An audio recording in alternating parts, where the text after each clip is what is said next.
Hello and welcome to the FI Newscast, where we bring you relevant news in the food and beverage industry. I'm Susan Choi, and I thank you for watching. Today is Friday, July 21st, 2023. We have a great show for you today. Our special guest is Ivonne Kinser, founder of Vantage Creative, an innovation lab. We'll get her insights into marketing in the food industry. But first, let's cover some of the top stories from this week so far. We start off with the latest economic indicators from the Conference Board. The index, which measures business cycles, went down for the month of June for the 15th month in a row. The number fell by 0.7% to 106.1. The index is in the longest streak of consecutive declines since the 2007 to 2008 economic crisis. Experts say the most recent drop was caused by continuing discouragement over consumer expectations, increased initial claims for unemployment, and a downturn in housing construction. Interestingly, despite the dampening indicator news, some encouraging stats are in retail sales.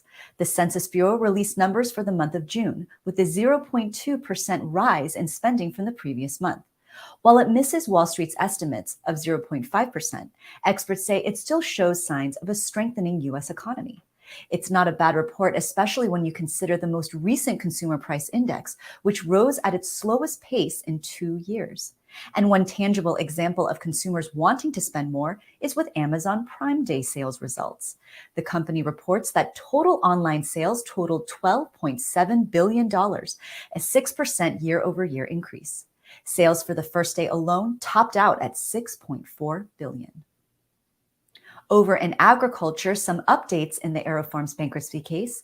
The company has secured a debtor in possession loan of $10 million. They also set up a new entity, FI Newscast Inc., which is a stalking horse bidder as part of an asset purchase agreement. 𝗙𝗏𝗆 is still maintaining its farm in Virginia, and it also announced widening retail availability of its microgreens at both Walmarts and Stop & Shops in the Mid-Atlantic and the Northeast. Meanwhile, trouble brews overseas as Russia refuses to extend the Black Sea grain deal, an agreement that secured the exports of grain from Ukraine and helped to alleviate a global food crisis. Russia claims that promises to free up its own shipments of food and fertilizers have not been kept, and the country will not be open to a new deal unless their needs have been met. In restaurant news, Americans seem to be polarized between the convenience of takeout and the experience of dining in. U.S. Food surveyed more than 1,000 people, and 57% of them said they preferred to order to go, while 43% wanted to dine in. In addition, 63% agreed that the atmosphere of a restaurant causes them to dine out, in addition to providing a social experience. And 62% said that casual dining places were the kinds of restaurants they most frequently visited.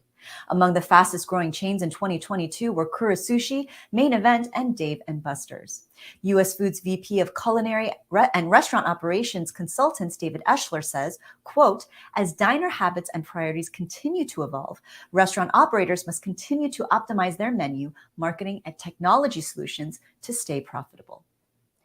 And finally, one company is aiming to demystify the food supply chain. Index Biosystems is combining baker's yeast and water to their proprietary software called BioTags in order to properly track food items from factory to store shelf. You spray the mixture onto wheat, for example, and the biotags remain on the wheat surface through milling and manufacturing. The idea is to be able to source every farm that would be involved in the processing of the wheat through these biotags. The Canadian-based company says they have already received approval from the US FDA and Health Canada to use their tags in food products. We'll definitely be monitoring whatever progress Index Biosystems makes in the coming weeks with this interesting invention. And those are your top stories.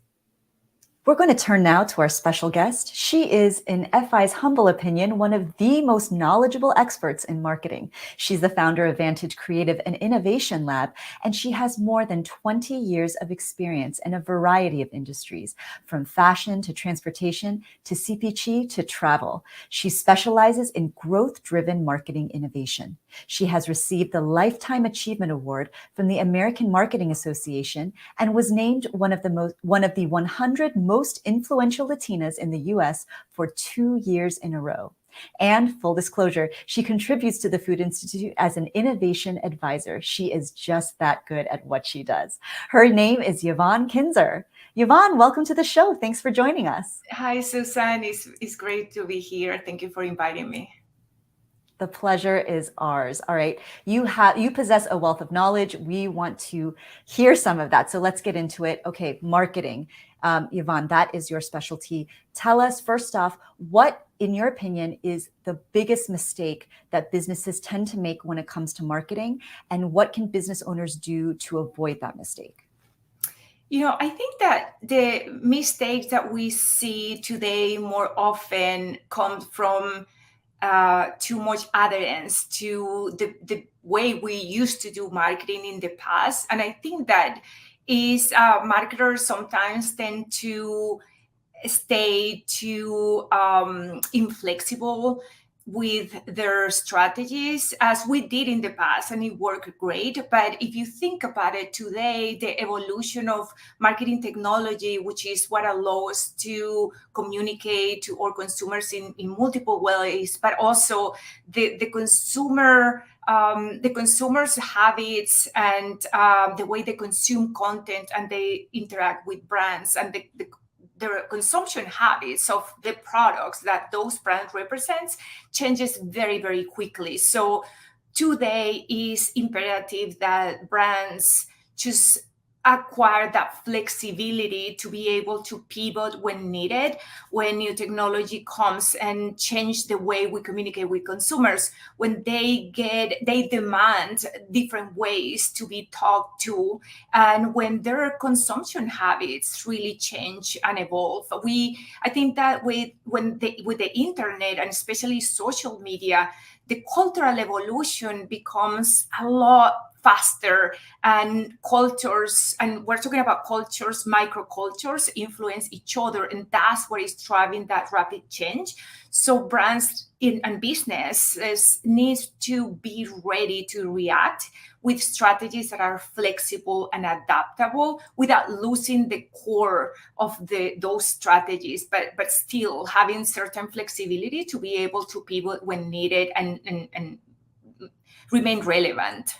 I want to shift gears to your Super Bowl experience. You have worked on 9 Super Bowl ad campaigns. That's amazing. I'm sure you have a lot that you can share with us, which I would love for you to do right now. Please talk about your experiences, in those types of projects, what you learned about marketing, about advertising. Yeah, so the more important learning, I think, that it was realizing that the perception of the Super Bowl campaign as one very expensive ad is very far from reality, because the Super Bowl campaign, yes, the ad is the opportunity to put a brand in the biggest stage of marketing, but really the biggest opportunity, even bigger than the ad itself, is the surrounding sound, everything that you do around that ad. And with consistency and a very, very solid strategy and a strong message, we can make a difference. And we can make a difference in 2 ways. We can make a difference in brand building, and we can make a difference in sales or performance. I support an approach that is coined as brand performance, and is marketers today, because of the limitation of the budgets and there's the space, the marketing space is so fragmented, that we should be driving brand and performance with the same dollars. So the Super Bowl is a great opportunity to come to the table with this type of activation, and at the end, understanding that the Super Bowl is just a pretty big and noisy conversation where all the brands and teams and a lot of groups are trying to compete for the attention of the consumer. So those brands that are able to craft a very compelling narrative that is relevant and has an element of innovation that drives some memorability are those that are going to stand out in the crowd, because it's a very, very crowded space through that campaign. You have a great philosophy. We know from working with you that, you're all about taking risks, being bold, right? Taking big steps forward when it comes to marketing strategy. Can you talk to us more about the importance of thinking big when it comes to marketing? Yeah, there's no space for not thinking big in today's marketing. Either you think big and bold, or you just lag behind and become a me too and follow those that do it. I think that is, consumers, and this is a very well-known statistics, they received approximately 5,000 messages per day. So if we don't build that memorability within what we do, we're just going to become the noise and the wallpaper of what they see every day. So it is more important than ever in history of marketing, just to be brave and always strategically. But I think that a strategy and boldness can go together, but it's imperative to have that combination to create that memorability that is going to make our brands and our products to stand out and help us to accomplish our KPIs. Other way, it's just it will be a waste effort, because it's just a different world right now. It makes a lot of sense. I want to bring up another subject that I know is close to your heart. Let's talk innovation. Ivonne, I know that you've written some work about this topic, and it is clearly a very relevant topic in industry in general today, in business innovation. Ivonne, tell us, what do you think makes an innovator, and more specifically, what makes up an effective innovator? I can say that I have spent decades observing innovators, trying to decipher what makes a person, a professional, an innovator, and a brand as an innovator. And the biggest learning, which actually I have learned so much about it that I'm actually, through that research, had enough information to write a book about it that is about to publish within the next couple of months. But the big learning from that is that innovation has been mistaken by creativity. So we tend to think that creativity and innovation is the same, and it's actually, creativity is a piece of the innovation process, but it's only about 60% of what is needed. I think that is as important as a creative mind is resilience, is that passion and determination and conviction of innovators to take that idea and push through the obstacles and the skeptics and just make it happen. And you see examples across our industry and any industry. What are those innovators? Great ideas, creative ideas. That's the easy part. It's just pushing through those ideas, what take them from just a good idea to a successful innovation. And that's something that, until we as a society, as an industry, within companies, we don't understand that there's a gap between creativity and innovation, and that gap is just filled with obstacles that we need to remove in order for that innovation to live. We're going to keep seeing a lot of companies wanting to pursue that. We're going to take a quick break, but when we come back, we'll have more with Ivonne Kinser of Vantage Creative. Stay with us.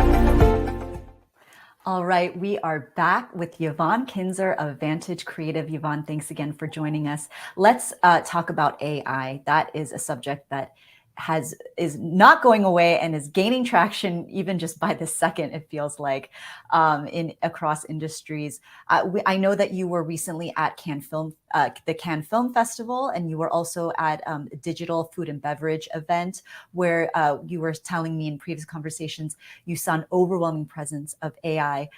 Talk to me about, the integration of AI when it comes to marketing, solutions, marketing technology. What are you seeing from where you stand? Yes, so we're listening about AI, no matter what channel we tune in and what article we read in marketing. This is all about talking about application of AI to improve marketing, to make it more efficient. Cannes Festival is, I will say, the compass of where the industry is going. It doesn't it doesn't signal the path, but it gives us a really, really good understanding where the path is being built, in what direction. And what we saw is every single conversation, and I'm saying like in panels, keynotes, or even a casual conversation in the streets of Cannes, it was all about AI. And for a good reason, because I think that AI is going to transform not only marketing, every industry, but if we talk about marketing, it's going to transform marketing beyond anything that we have ever imagined. And one thing that everybody agrees, from OpenAI to Google to global brands, is that we are just at the beginning of this journey. We are still creating and crafting what is going to be that impact, and we're not going to see the impact to the full extent until maybe 3-5 years from now. But what it is very clear is that AI is coming to improve human intelligence, to make it more efficient, to make it more effective. So I see with a little bit of concern how there's still some people, skeptics against AI, a little bit fearful that it's going to come and take our jobs. And you see in Cannes, you saw both sides. You saw the ones that are the defenders and the ones that are explaining how it's not going to replace human creativity and human ingenuity. Is coming to actually make it stronger. But you also see the other side that are fearful about it. And one thing that is for sure is that the businesses, the brands, the professionals that don't jump on that wagon right now and start experimenting and learning and becoming familiar with it are definitely going to miss huge, because it's going to create a competitive advantage for those that learn how to manage it as a tool. It's an enhancement tool. Moving on to what we at FI are very excited about, and full disclosure, again, you are part of the FI family. We are happy to say, contributing as an innovation advisor. Really excited for the upcoming LATAM Food Week, which will feature, among other events, the 𝗙cie 𝗹𝗆 Food and Beverage Expo event in Texas.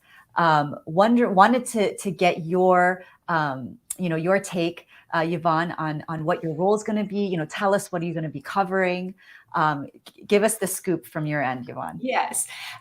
So I'm super excited to be contributing with the Food Institute in helping to bring the knowledge together from so many great leaders in the industry, in the category of food and beverage, that will come to speak and to participate in panels. I myself am going to be giving a keynote. I'm moderating a couple of panels. So what is exciting about it is that there's nothing like it yet in the US, even though the Latin American cuisine has been influencing the mainstream cuisine and the mainstream culture for many years right now. So, but I think that we're at a boiling point that something like this needed to be built and put together. So I'm very proud of the Food Institute for being the pioneer who brought these capabilities for so many, like Cocina Sabrosa and so many experts that are contributing to make this a reality. So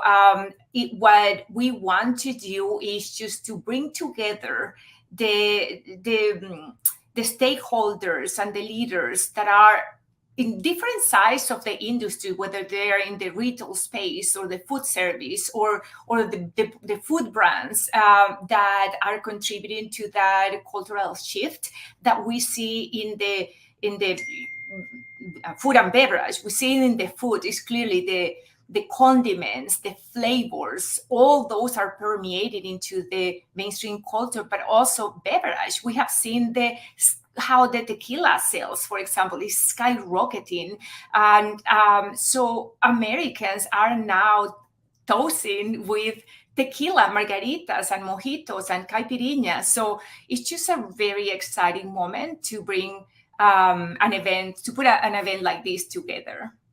Ivonne, I'd love to hear your insights in general on, the Hispanic demographic, how food and beverage, factors in. I mean, as you stated, we all know, in society in general, for many years now, the Hispanic demographic population has been steadily increasing and is predicted, to be an overwhelming presence in the U.S. Currently and in the coming years. How should the food and beverage industry, react to that, and how should they strategize to meet the needs of this growing demographic? What are your thoughts? Yeah, so we all know the stats, right? And the stats are pretty telling and speaking loud and clear that it is a demographic that is not only growing itself and expanding across the US way beyond the traditional markets where it used to be maybe 40 or 30 years ago. But what is even more importantly, that it is influencing the mainstream. So when we talk about multiculturalism, we are not talking anymore as we talked 20 and 30 years ago that we have special multicultural agencies or brands doing multicultural efforts. I think every single brand, every single company should be conducting business through a multicultural lens, because we're living in a blended society, in a blended culture that is heavily influenced by the culture and the habits and the beliefs of the Latin American immigrants. So I think that any of these efforts that we're doing are really a testament of what where the markets across every industry are going. And again, the more we move toward that direction, the more wholesome we're going to be and the more efficient and effective are we going to be, which ultimately is going to impact the bottom line, because it is the new reality. It is the reality that our market as a country is going through. Ivonne Kinser, founder of Vantage Creative. Thanks again for your time. Really appreciate it. Thank you, Susan. Before we go, we're going to take a look at what's coming up in the food industry in the coming days. On Monday, July 24th, Domino's releases its latest earnings for Q2 fiscal year 2023. On Tuesday, July 25th, the Conference Board releases latest consumer confidence numbers. From July 25th to the 26th, the Federal Open Market Committee holds meetings with a press conference on the 26th at 2 p.m. On July 26th, latest earnings come out for the Coca-Cola Company, and more earnings roll in on July 27th for Hershey, Keurig Dr. Pepper, Oatly, and McDonald's. On Friday, July 28th, the University of Michigan gives final consumer sentiment numbers for July. And I want to mention once again that FI is partnering with Cocina Sabrosa to provide live stream coverage of its Food and Beverage Trade Expo in Dallas, Texas from September 27th to the 28th. We'll have interviews with key figures in the industry as well as on-the-ground event coverage. You can go to foodinstitute.com for more information, and in an exclusive bonus, FI members can register to attend this event for free. Click on the link in the description of this newscast to find out more. And that's our show. Thanks so much for watching. I'm Susan Choi, and I want to let you know that we're going to have another great show for you next Friday, July 28th.